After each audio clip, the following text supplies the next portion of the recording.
Do you see a way forward that does somehow review or replace SOGI to that would diffuse the kind of opposition that you're seeing, to diffuse, the polarized debate that we're seeing around it?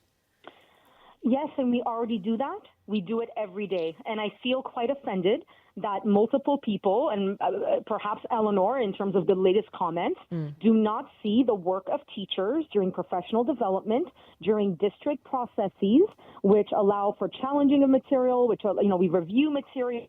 There's a vetting process provincially, every district has their own protocols, that this is done on the daily, that teachers talk to parents on the daily. I also feel offended on behalf of families that, for the most part, have always had dialogue and conversation with teachers and their schools. And I feel that there's a little bit of racism there when we're suggesting that, quote, and this is Rustad, minority communities, right? Minority parents. When I don't see that. I teach in a BIPOC school in a BIPOC area. Most of us are BIPOC.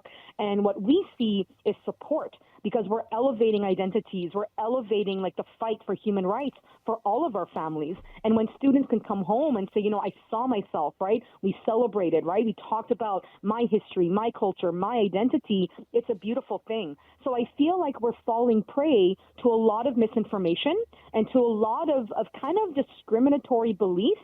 Meanwhile, ignoring the actual BC provincial curriculum, which is not political, right? I don't care who the governing party is.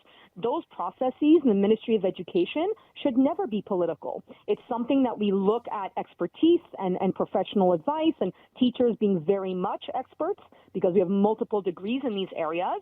So I do find there's a lot of missing information here that suggests that we don't review the materials that we use.